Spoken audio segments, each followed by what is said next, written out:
喂喂喂喂，聽唔聽到啊？哦，聽到啊，聽到啊，男仔嚟嘅喎，你做乜嘢啊？哦，我有件事想你幫我分析一下啫。咩事啊？我老婆有個同事啊，佢忽然之間咁啊揾到我，咁我又唔知佢點樣知道我電話噶喎。佢加咗我微信，佢話我老婆勾引佢老公喎。唉，哦，係啊，佢仲講啊，佢老公背住佢咁啊轉咗好多錢俾我老婆。咁事實上係咪啊？咁我就肯定唔知噶啦，係嘛？所以講我就想啊，叫佢上嚟，咁啊大家面對面咁對質一下咯。咁你叫佢上嚟先得噶，我又唔見到人連麥嘅喎，咁到底咩回事嘅咧？啊，喂，佢咁嘅，佢點啊？佢啊背住我咁啊同即係佢同事個老婆咁啊揾到我，啊，咁啊話佢同佢老婆同佢老公咁啊同埋佢上司搞埋一齊，我依家都好亂啊。唔係啊，我想問下你咧，你係咪開滴滴噶？係啊，啊？係啊，你真係開滴滴噶？係啊。我都唔知點解我突然之間猜你開滴滴嘅，啲人問你，對唔住你啊，哥哥，真係嘅咩？係啊，所以講我叫咗佢你真係開滴滴連，噶？我暫時係開滴滴噶。哦，唔好意思啊，我問下啫嘛，真係嘅。咁你老婆咧？你老婆咧？你叫佢連上嚟啊？你約咗佢上嚟嘅係咪？係啊，我叫咗佢上嚟噶啦。咁我唔見到有人連麥個，你叫佢打個一啦，或者叫佢匿名連上嚟啊？哦，喂，仲未連上嚟咩？未連上嚟，我唔知喎，冇匿名連麥嘅喎，你使唔使叫佢啊？你即係你係連上嚟想分析一下定係點樣嘅？我想你幫下我啊，幫下我分析究竟佢係咪背住我咁啊揾大個咧？哦，咁啊，咁真係好難分析嘅喎。你叫直播間嗰啲人啦，但係佢冇人連麥嘅喎，而家佢冇人連麥嘅喎，你係咪約咗佢入嚟㗎？係啊，我約咗佢噶，佢仲未連入嚟咩？冇喎，你打個電話俾佢。誒，唔使咯喎，嗱嚟有個匿名連麥嘅喎，哥哥，咁應該係佢啦，咁應該係佢啦。嗱我睇睇先。佢係咪？喂，佢暫時離開嘅喎。喂，喂，啊你好啊姐，你好啊，上邊嗰個哥哥咧，同埋你係咪夫妻啊？佢話咧，佢懷疑你出軌，然之後咧，佢約你上嚟喺呢度傾，咁到底咩狀況啊？小妍姐姐啊，我已經同佢講咗好多次噶啦，我冇出軌啊。咁點解佢話你出軌咧？唔好講人哋嘅名。嗱，係佢啦，係佢啦，啊？我已經同佢講咗好多次啦，我冇出軌啊！你究竟想點樣啊吓，死佬？我都係好想同你過下去，但係你寧願相信人哋都唔相信我，你話我可以點樣吓？你成日胡思亂想，我都唔知你係點樣諗嘅。咁點解佢會懷疑到你出軌嘅呢？嗱，小妍姐姐，你幫我分析一下啦。啊，我老婆嘅同事，佢老婆揾咗我，話前後啊轉咗好多錢俾我老婆。啊，咁我又將嗰份轉賬記錄同埋一部分嗰啲聊天記錄俾我睇嚟，有一部分已經刪咗啦。但係我老婆嘅同事同我老婆去開房嘅對話咧，佢就係講話因為我老婆係一個哺乳期間啊嘛，佢同時打字講我老婆用熱毛巾敷下，到時個奶嘅話咧就喺房間度吸。你話啦，係咪先？點會講出呢啲嘢嘅咧？咁佢房間吸係佢泵奶嘅公司係咪啊，姐姐？定咩狀況啊？佢老婆知道咩啊吓？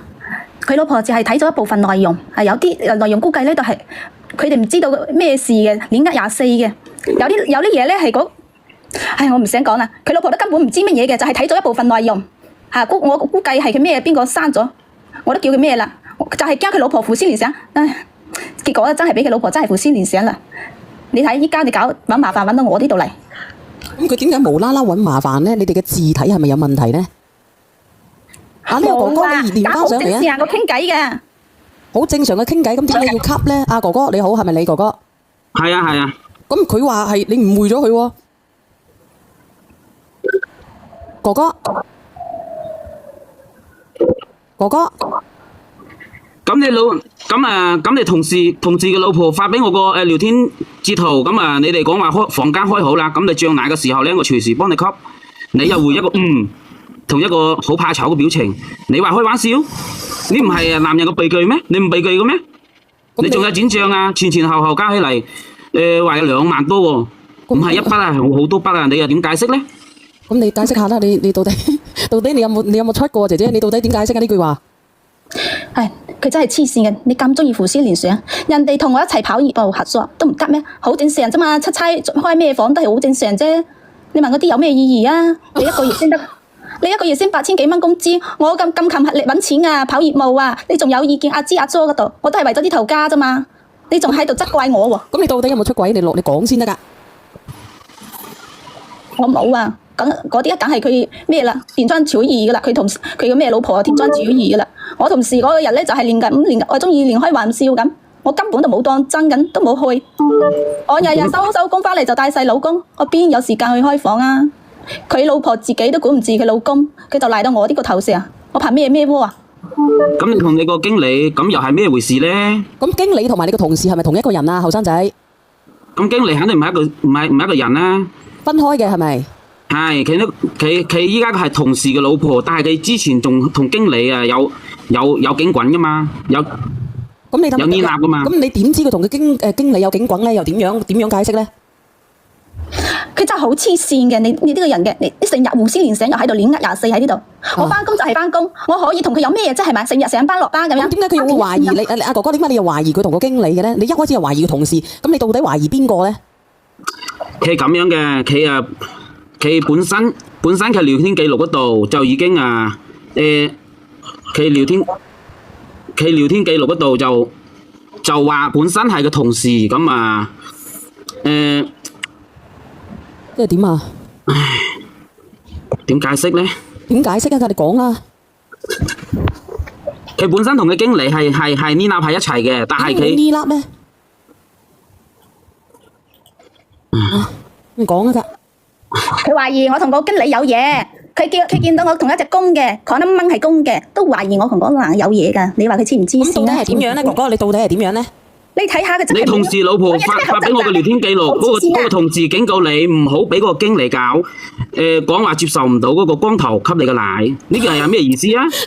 就係你好黐線啊！你信人哋講都唔信自己嘅老婆講。我想問下直播間啲朋友，一個我嫁俾佢為咗乜嘢啫？佢成日都係疑神疑鬼，你係咪？你話你都唔幫你老婆啦，你反而同人哋一齊嚟嗰度責怪你老婆，人哋講乜就係乜。你話我有冇安全感啊？你成日喺度亂噏24，其實呢啲嘢我都唔想擺喺台面講。你等等姐姐阿振業，你又分析下啦。係啊，逼我都唔想亂想嚟㗎，呢啲都係。你唔好咁激動。你啲業務係咪？你啲業務係咪賣牛奶㗎？佢亂噏㗎，我只不過係無語期餵下奶，佢就喺度聽人哋講嗰啲同事八卦到死咁。我以為你啲業務係賣牛奶嘅添，你跑業務係咪賣嗰啲牛奶㗎？唔係啊，佢如果有證據，佢攞出嚟啊！佢使乜喺度講疑神疑鬼？佢早同我嚟啦，扯分開啦，都唔使同小燕姐姐喺度講，係咪？唔係，佢都係懷疑嘅態度啫，姐姐你唔使咁激動住。我梗係激動啦，捱都唔咬喺你身上。唔係，咁你要覆到人哋先得㗎。倒數第一咪你好。係咪我啊？係你啊。我第一次連上嚟嘅啫。係，咁你要覆到人哋先得㗎，你要直接講人哋指出嘅疑問，你要答先得㗎。阿姐姐啊，你又講下倒數第一咪。嗰個靚女啊，肯定係有問題啦！成日都話佢老公8000幾蚊咁多工資喎，8000幾已經好高噶啦。如果喺農村嚟計，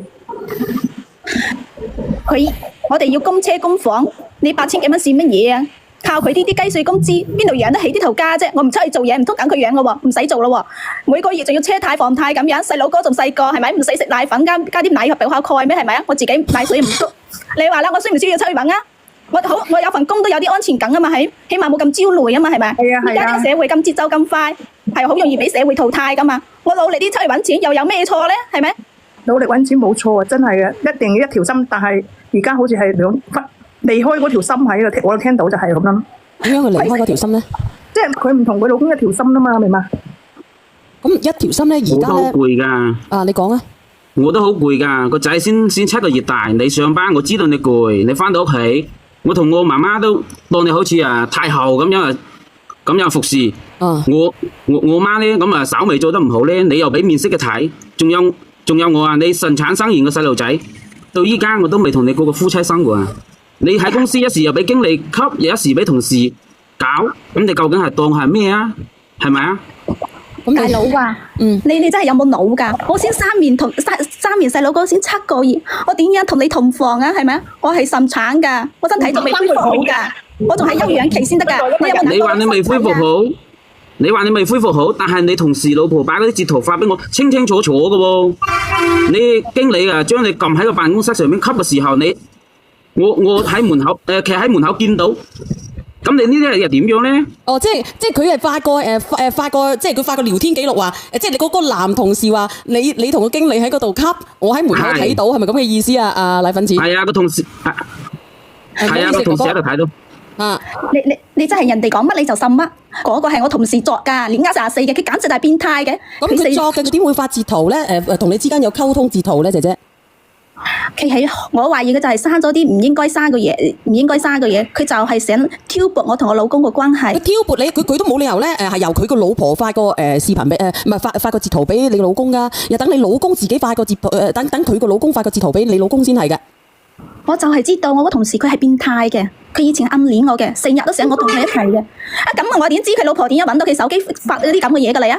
係咪？有啲嘢我都明明知嘅，我又唔想理佢，我因為你聽我佢老婆暗戀你係咪？唔係佢嗰個同事暗戀你，但係你同佢嘅聊天記錄係去開308嘅喎，開房嘅喎。係啊，我有時候工作需要㗎嘛。你工作需要去做啲乜嘢咧？咁你係人哋叫你去敷隻嘢喎，然之後咧標出嚟嘅時候咧，好等人哋去食喎。哎呀，我同你講小姐姐，好直，佢打啲文字好正常㗎。你睇大家都成年人係咪？我又覺得成年人，所以佢嘅意思即係話，唔係成年人。你聽我講成年人，即係話佢唔夠飽，然之後佢要啜，係咪咁嘅意思？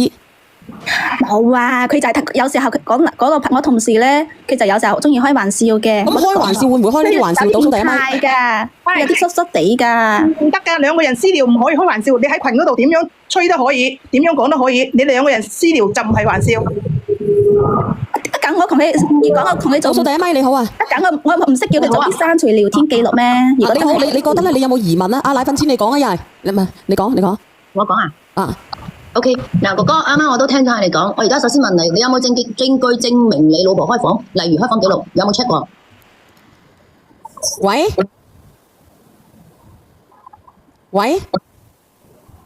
個靚仔行開咗啊！呢名哥哥，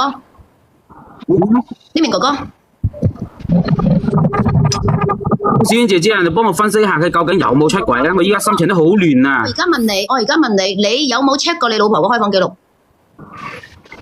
喂，阿奶粉錢，你到底有冇信號啊？奶粉錢冇信號啊，肯定冇。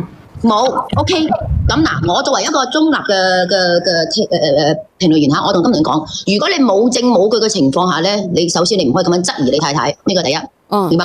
除非你真正攞到佢哋所有嘅開房記錄，開房記錄係刪唔到㗎，永遠刪唔到㗎，因為呢個係公安系統備案嘅。嗱，好，我而家再問你呢名姐姐。咁既然而家李先生懷疑你有乜嘢可以證明你清白嘅嘢？等我冇做過嘅嘢，我唔需要解釋咁多啊嘛。唔係咁樣，即係話而家有人污蔑你嘅清白，而家只不過呢個人，俗你話齋，你又認為佢係污蔑你。你有冇一個退一步嚟講，除咗你老公，下一步佢會唔會喺你工作嘅環境裏邊，即係個大環境嘅污蔑你？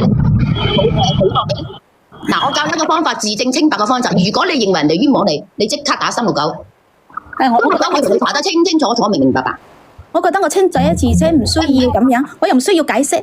我而係老要相信我啊嘛。如果你係唔需要解釋嘅情況下，即係我作為女人，我就認為咁樣個截圖雖然唔排除斷章取義，亦都唔排除中間有可能俾人刪除，但係點樣刪除都好，都冇可能出現呢啲咁嘅所謂嘅餵奶嘅呢啲咁嘅名詞啊，所謂嘅動詞啊，呢啲都唔會出現嘅。不過同事之間啊，我係只不過正常嘅分析啫，一個正常邏輯思維嘅正常人。既然你左一句唔想解釋，右一句話自己清白嘅，咁呢啲都係死命。阿姐姐，仲有一句就係咧，你有句話咧叫做清者自清，係咪啊？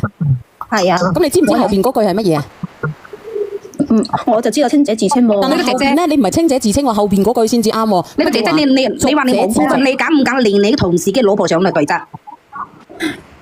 我連佢做乜嘢啫？我又唔想我同事個老婆，我又唔識佢嘅。咁連你同事上嚟咧？叫佢老公啊，佢老公連啊！佢老公有佢同事嘅聯繫㗎。係啊，連佢上嚟啊！我唔識佢老婆嘅，你唔識，你老公識，佢都揾到你老公咯。點解要咁咧？係咪？冇必要啊嘛，搞到人家人大家知澄清啊，一定要澄清嘛。我覺得佢冤枉人哋啦，又冤枉你啦。我覺得我同我同事同我開個玩笑，又唔需要，就算係講啲敏感詞語咁，又我唔需要咩嘢咁大聲講俾佢大家。姐姐，你咪知道事㗎？係咪啊？作為一個邊界咁，點解一個同事無啦啦叫你嘅嗰隻波洗乾淨，我幫尿奶啊？點解傻嘅？你有冇邊界感㗎？嗱，其實係咁樣嘅，姐姐。嗱，據佢哋咁樣去講咧，我據我所了解咧，我認為咧就係咁樣嘅。我認為咋，我唔知。嗱，你哋聽聽先啊。你應該就係咧，你首先你同你個上司係有路嘅。咁然之後咧，你嗰個同事咧應該係你嗰隻舔狗。咁你隻舔狗咧，可能咧你就一邊咧就錫住個上司。然之後咧就一邊咧就俾機會嗰個隻舔狗舔住你，然之後咧一收工資，然之後奉獻一啲咧銀兩俾你，然之後揾個機會咧就去打狗針。但係咧佢同你即係點講咧？咁你同你打狗針嘅同時咧，咁你又仆街啦。咁你又同嗰隻上司喺度打緊，打下咧，佢個心就唔舒服啦，可能咧就警告你啦，發信息，應該就係咁樣啦，係咪啊？我覺得都係你哋啲人自己啊，幫我幻想嘅。我唔係幻想，呢個有邏輯噶嘛，大佬，你有邏輯噶嘛？唔係佢點會講呢啲嘢咧？我喺門口嗰度，我睇到你喺度撳落去，點解咧？我覺得佢就係單單憑嗰幾個文字聊天記錄咁樣就咁樣講。嗱，我知道而家係無證無據，但應該要符合邏輯噶喎呢啲嘢。嗱，係啊，即係嗱，小賢姐即係話我係女人，我大家都係女人。如果有人咁樣污蔑我，而且發到信息俾我老公嘅話，我絕對要自證，絕對打369。我去到佢屋企抄佢添嘛。其實打369係冇用嘅。就首先咧，有用，呢個係已經係，因為你唔知佢下一步會點啊嘛。你有乜嘢用咧？你有咩用咧？呢啲係民事糾紛，點會有用咧？你第一你又無證，第二你又無據，你係單你學金吉，你係單呢一個聊天記錄，咁你唔係全部噶嘛？但係按照咁樣嘅邏輯我又問你啦，係咪佢個截圖係咁樣啊？多謝金吉。我望唔係阿哥哥阿奶粉錢，你講嘢啊！奶粉錢，人哋咩唔係奶粉錢咩嘅？呢個哥哥，嗱哥哥啊，呢邊哥哥，佢係冇信號㗎。佢又飲醉啦，個黐閪線嗰隻死閪佬啊！成日好人嚟嘅，你個老婆都話俾你知。靚女啊，如果你係咁樣，你拉埋你老公啊，一齊去你同事個老婆屋企澄清啊，胡嗱聲你位。我清姐，俾錢你個女仔要解釋咁多啦。呢個姐姐要心中有鬼，一個心開啊！呢個姐姐絕對唔係一個人嚟嘅。拉埋你老公去揾嗰個女人轉帳。小姐姐，爸爸咁我澄清咩嘢啊？係咪？小姐姐其實我都好相信佢嘅。搞得咁大啊！你發嬲佢。咪呢個哥哥，我想問下你有冇你同事老婆嘅微信？你叫佢連上嚟講咪得啦？你知係點啊？係啊，呢個哥哥其實從你個角度，人哋而家污蔑緊你老婆喎。生魚啊！我呢邊我請你飲茶。生魚，喂，你出聲啦你！阿靚女，我同你講啊，呢啲嘢證據確鑿喺度，兩個問題已經頭先知道晒，已經通天啦。第一個問題，你話個老公得8000蚊一個月唔夠開支，即係等於出邊冇男人工，你就唔夠開支啲錢。第二個問題，你個同事即係你嗰條仔個老婆發得微信過去你個老公嗰度，全部有晒證據喺度，即係發幾多錢，啲錢一段，嗰啲係乜嘢錢嚟嘅？係嘛？你咁樣仲要逃避？因為女人我知道係唔認嘅。如果唔認到呢張相係疊埋，就絕對100%唔認嘅。因為我再了解嗰樣嘢嘅，你點佢都唔認嘅。了明唔明啊？係唔認嘅。你自己喺幾年啊？我哋上地鋪街幾年啊？好少人認嘅。即係總之你同埋佢喺隻車後邊都好啦。唔好講之後佢又話佢落雨，又話佢乜，佢總之佢就唔認嘅。有幾多個人願意認嘅？生魚輝，唔通你走去偷食你認？你講真啦，呢啲情感我知道，即係講真啦，你講嘅證據仲唔夠證據，點叫做證據啊？你如果你話住親嘅，如果你話個老公屈你嘅，你即時去報369。你話有人陷害我。冇需要㗎，我都冇。你冇得要證明你嘅弱者啦，明唔明啊？阿靚女，你講到為人哋傻，即係你去搞盤啲嘢。嗱，阿姐姐，我同你講，首先我同你39唔識7嘅，我冇必要亂為你，我冤為你嘅，我係咪食得飽飯啲？係咪先？即係我哋就以事論事，以我哋嘅三觀，咁多人上嚟評論啲三觀係非常之準確嘅。你如果你個三觀唔正，你絕對唔做得評論員嘅，我第一個撐佢落去先。我同事，你贏咗啦，姐姐，我同你講啊，唔怕贏啊，冇事。點解兩個奶粉錢唔咗上嚟嘅？唔係你贏咗佢，你老公嗰度應該有辦法轉得到彎嘅仲。點解你兩個號上嚟嘅？婉姐姐，多謝你，多謝你，婉姐姐聽唔聽到？憑你講住話，我已經轉得到彎。多謝，聽唔聽到？啊？做咩奶粉錢？究竟邊個喺度講緊嘅兩個號？嗰個奶粉錢又停咗，上邊嗰個奶粉錢又出聲。姐姐我好簡我都好相信佢㗎。因為點解我話俾你聽？你如果你上難堪，你啲仲難堪。假如你而家個老公，因為佢肯定有你本身條仔個老婆嘅微信嘅，佢而家一連接上去，佢走就上嚟，我話俾你知啊！啊，佢即時走上嚟對陣，一對陣你咪無地自容咯，你咪同衰。阿生魚，你停先啊！阿姐姐啊，姐姐聽唔聽到？你到底奶粉錢定係下邊嗰個嚟㗎？我都唔知邊個講緊。阿小賢姐姐，你做乜嘢？嗰個又唔係我，同我個聲又唔同嘅。你成日嗌我做乜嘢？我食咁唔係啊，我真係唔知邊個嘅。你哋兩個講下嘢。小賢姐姐啊，咁樣㗎，其實我都好相信佢㗎。真用咩？但係佢同事嘅老婆，但係佢同事嘅老婆截圖啊，同埋轉賬記錄啊發俾我睇。佢老婆啊，仲叫我老婆還錢啊！唔係嘅話，佢又揾律師啊，追翻嗰啲錢啊！我依家細路仔先幾個月咋，我真係唔知點算好啊！嗱，你咁樣啦，如果人哋姐姐你聽唔聽到啊？人哋追嘅話，人哋肯定可以追得翻啲錢嘅喎，姐姐。係佢都黐線嘅，嗰啲轉賬記錄係我同事之前問我借錢㗎，收尾還俾我，好正常，即係我領取人。阿姐姐，我同個姐姐講緊大話佢。阿姐姐，你聽我講啊嗱。如果一對正呢係咁樣對嘅，我教你哋我刪埋你條路先啦，我費事你對唔上嘅。你明唔明啊？你借錢俾佢，你有人唔借㗎，有人借過咩？而家錢不數，你一對唔上你仲難堪啦！你女講真啦，呢啲你係攪拌緊喺度啊！你認咗佢低低地，叫個老公睇下有多少咪清翻出，俾翻人轉數。咁你呢？可能喺呢度家度即係有得挽救之地。如果你再行去辯駁落，你頭家就散㗎啦。嗱好啦，阿生，你等等，阿哥哥，咁你嘅老婆咧，佢個為人你今日睇清楚未？咁你問你同我分析一下，咁如果你哋覺得邊個覺得呢個姐姐你個老婆有路嘅，同人哋有路嘅就打個1，唔覺得佢有路嘅就打個2。好啦，我都落去，我呢度好嘈啊。係啊，你嗰度好嘈啊。呢名哥哥話嗱，呢個直播間係一個比較正能量嘅直播間。其實我而家好認真咁問你一句，而家所有嘢都係偏差。假如你咪假如住啦，你睇睇個公平先啊！嗱，啲人咧唔係話拆散你頭婚姻啊，咁你睇睇打個1嗰啲人咧，佢就認為咧呢個姐姐咧佢係出咗軌嘅哥哥。如果你太太出咗軌，你講啊，左岸。你個細路已經7個月啦，生完細路之後42日之後復查咗之後就可以同房。第一點，第二點。邊個人吸咩奶要開個房特登去同你吸㗎？呢個哥哥真係好傻嘅啫！你即刻攞個細路去驗一下，第一保證你個幾個月個 BB， 第一驗一下係咪你嘅先。如果係你嘅話咧，你究竟要唔要一個老婆？你啲綠帽已經戴到幾層樓高㗎啦！我都冇做過，清者自清。何嚟清啊？使唔使叫你老公將我個圖片發俾小圓姐姐睇一下啊？人哋個老婆已經將人哋撳住你個圖片嚟吸奶嘅圖片都已經發咗俾你老公啊，仲嚟一句清者自清。你真係講嗰句話一啲力度都冇嘅，你落河嚟證明你係清白㗎？憑咩你同你嘅經理又好，你嘅部門、你嘅同事出差又好，你憑咩點解要開房啊？點解兩個要合喺一間房啊？你係男嘅。咁樣好冇？嗱，你等下先講，你講下先，姐姐。佢污蔑我㗎！你話啦，我先啱恢復身體40日，咁我懷疑嗰個阿姨佢先俾相俾人哋搞啊！黐線嘅嗰個女人。唔係啊，姐姐，你係醫院問一下啦。我生完細路之後42日大檢查之後就係可以㗎啦。咁到底幾耐先可以搞㗎？嗱，我同你講，我兩個都40幾日，你咩㗎？你自己身體狀況，你做咩㗎？我覺得你係咪黐線㗎？諗難飲諗到癲㗎？你唔使餵奶㗎，唔使等恢復期㗎。係女人都3個仔，你唔喺嘈住。42日咧係科學上講嘅，但係老人家説法一個過100日。我兩胎都係順產嘅，大家都係女人，都有三個仔。你話42日咧，我覺得係早咗啲。因為無論係順產又好，早產又好，順產又好，剖腹又好，你始終都係有傷害嘅。但係基本上過得100日咧就係冇問題㗎啦。你已經7個月啦，呢一樣嘢我唔想質疑你㗎啦。咁我身體差啲㗎嘛，我都好錫我身體㗎。唔係身體差唔差啊，阿姐姐唔係身體差唔差嘅問題。咁呢啲人咧就話咧，人哋話3、4個月都可以即係過唔係呢個姐姐話俾你知，90日你都話你身體差，要叫你嘅咩？你要叫你嘅菠蘿蔔死菌證嚟卡。你冇講呢個吸啊嗰啲啦，公休就攞先啦，你哋嗰班鹹出軌。我要命啊！我要告訴你啊！呢個姐姐擺明你自己發校出軌，唔肯承認，你老公冇做我現場。嗱，呢個唔係話命唔命嘅問題啦，都講俾你知咯。而家講咗俾你知咯，阿哥哥，你個老婆咧喺直播間咧應該有9000個人啊，認為咧嗱，如果我再問你一次啊，你覺得呢個姐姐有出軌嘅就打個1，冇出軌嘅就打個2，你哋自己打咗嚟，你睇下公平啊，哥哥奶粉錢打咗99%啦，我都未見嗰個2有冇。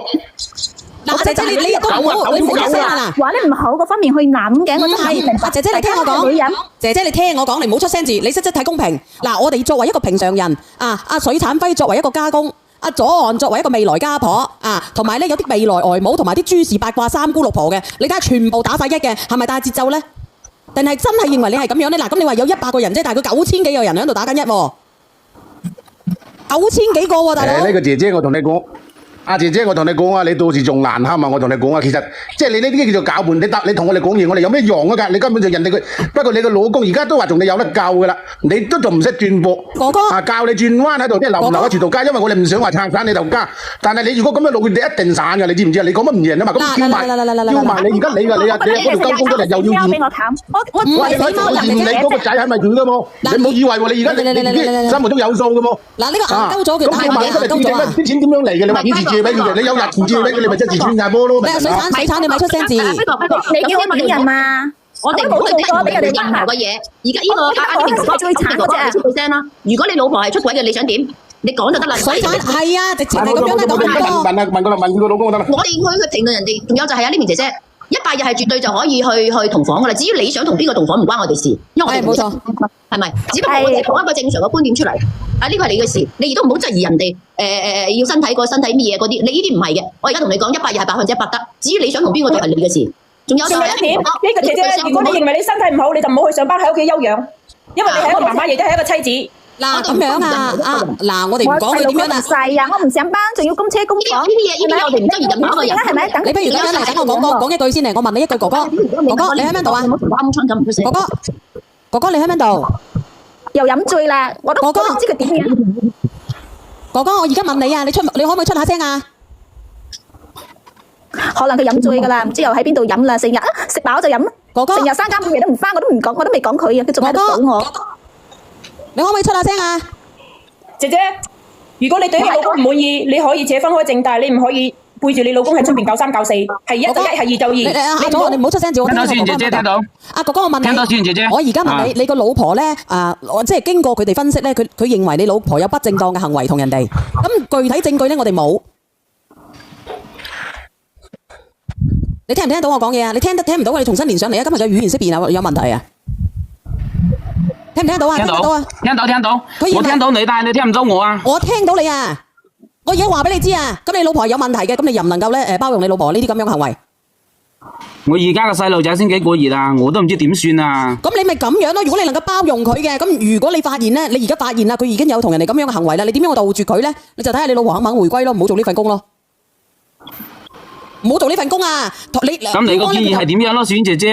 要麼就喺屋企帶細佬哥，要麼咧就喺附近嗰度揾工。咁而至於呢份工咧，阿姐姐你喺度啊？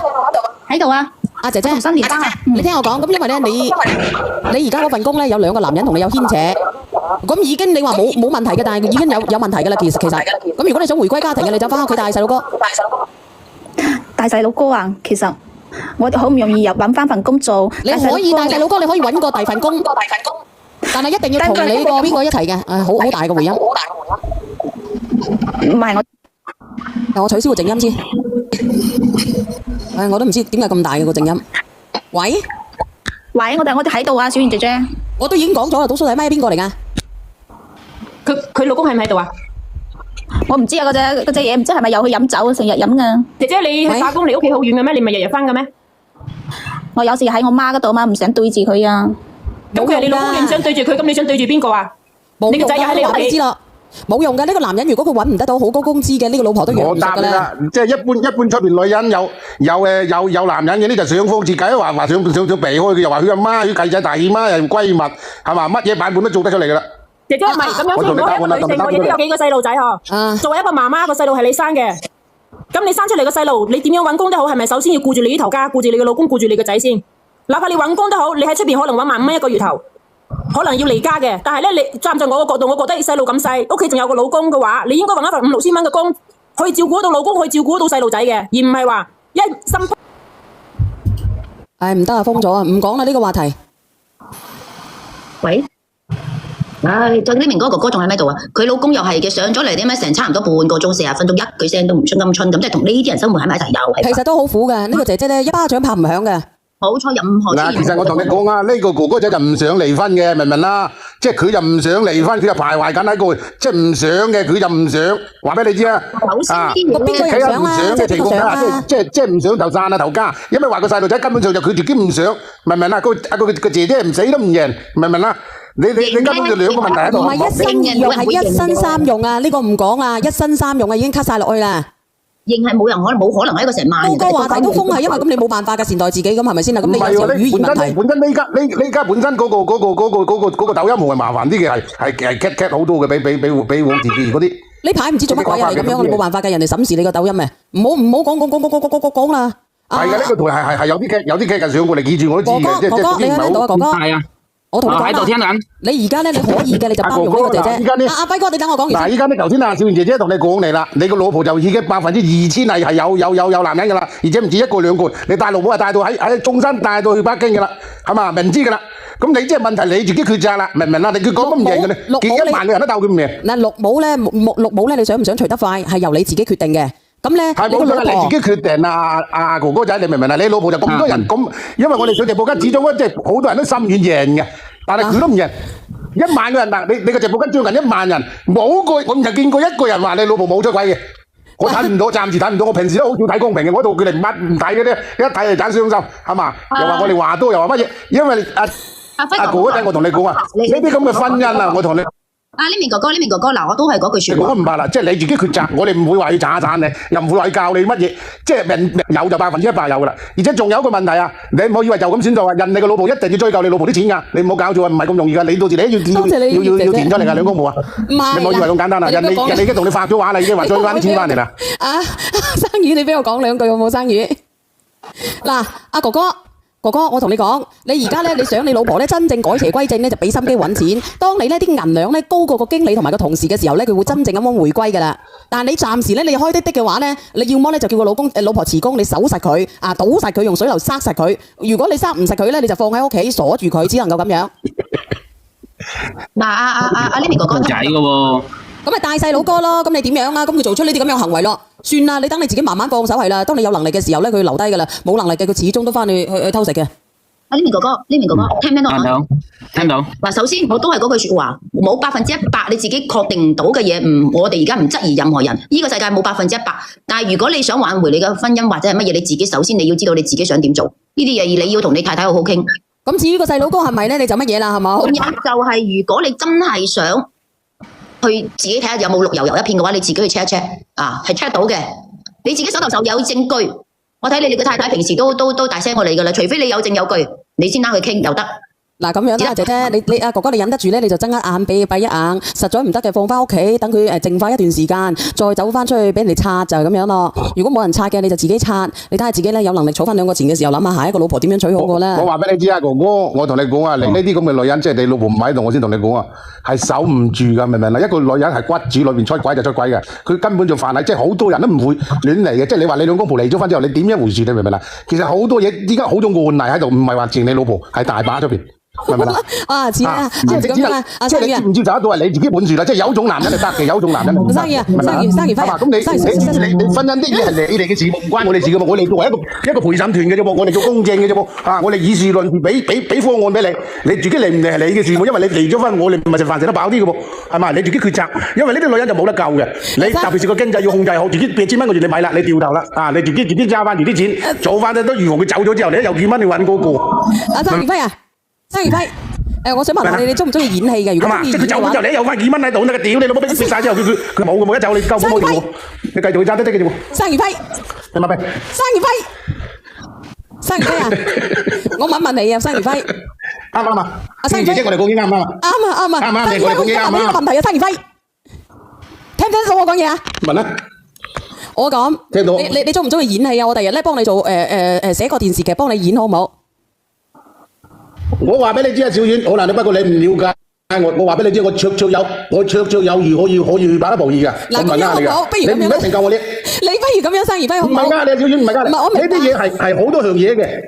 係嘛？唔係我唔係話衝中你啊，不過你即係你而家你啊叫做稍為叫做網紅，叫做有得多嘢。其實我好多嘢，即係嗱，我點解呢個點解我上抖音咧？因為我都曾經想喺抖音嗰度發展嘅，話俾你知啊。不過我最衰咁話少少冇文化，我剪輯又唔識，乜嘢唔識，我當時諗住帶一班人出嚟嘅。我話俾你知，話俾你知都唔怕啦。但係我驚住，即係依家本身做個抖音已經即係已經有啲即係好似有啲彷徨啊嘛。你唔使咁彷徨㗎。阿生兒輝，我下次咁樣好唔好？我寫出電視劇咧，然之後咧封神榜續集，我到時候咧我幫你一齊演封神榜好唔好啊？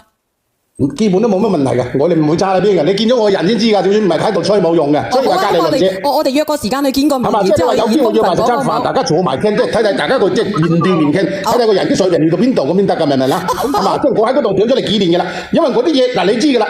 我從來我話俾你知，小婉而姐就講喎，我凡係你啲錄屏我喺度嘅，我全部收藏晒嘅喎。我睇睇即係自己喺嗰度講嘢有冇出過問題嘅冇講嘅冇。即係你所有我喺度評論嘅，全部見到就收藏，然之後睇睇我發揮成點。而且仲係即係有冇其他嘢影響自己嘅發揮，係咪啲嘢分析到唔到位？明唔明？我明㗎，咁樣好冇？我哋一齊去拍一部電視嘅叫做《封神榜》，好冇？續集啊！不過而家你知唔知啊？而家拍片個片酬冇咁幾啊！以前如果個收視率咁樣嘅，一鋪過你已經唔使喐啦。我話俾你知，拍得好地，使鬼喺度賣過幾蚊雞啊！一鋪過係嘛，溪翻佢幾個億啦，係嘛？真係唔使孭住個袋啦，係嘛？係啊，我真係好想佢溪翻幾個億啊！我哋睇下諗個方法，睇下可唔可以溪翻幾個億，好唔好？好過喺度賣貨噶嘛，係咪？唔係都有嘅，即係但係即係你明唔明啦？佢入邊係即係抖音入邊係好多嘢，但係你即係你揾唔揾得到對口？即係明唔明啦？即係揾唔揾得即係同道之人啊？即係嗰啲同道啊！即係等於志同道合，即係等於小婉我講即係等於一段時間大家了解。即係其實其實你睇睇我嘅眼神，你知道我諗咩喺度咁借做到一樣嘢啫。咁犀利㗎！我下次見你，我因為未曾見過你啊，你嘅眼神唔係㗎。嗱，我需要即係我喺呢度嗱，我自己一直都係做生意出嚟嘅。你可以基本上，你喺嗰度基本上好多人識我嘅。如果響魚嘅基本上，你包括你民眾計，如果響魚嘅基本上，你話生余輝哥，基本上即係起碼有60-70人識我㗎。因為你知唔知啊，小婉，我係做孵化基地㗎嘛，我係賣即係我做魚㗎嘛。孵化生魚啊嘛，你咁樣啦，我哋咁樣。唔係以前係泥鰍啊嘛。而仲有好多樣嘢㗎，明唔明啦？唔係話單純生魚，即係點樣講呢？小婉，我同你講啊，因為我點樣講呢？因為我自己想即係諗住即係上嚟舒緩下自己啲情緒，因為嗰啲本身呢，你今年舊年基本上啲生意唔係好好做㗎啦。好啦，你本身你錦標嗰度我有個場嚟㗎，舊年設前年設嘅啫嘛。不如你請我喺嗰度打工啦，好冇？打工你唔使住嘅，你應該揾到幾蚊雞嘅，不過多係唔多㗎啦，但係唔會即係我唔會表得你死嘅，我知道你揾錢。算啦，到時候約佢打工啦。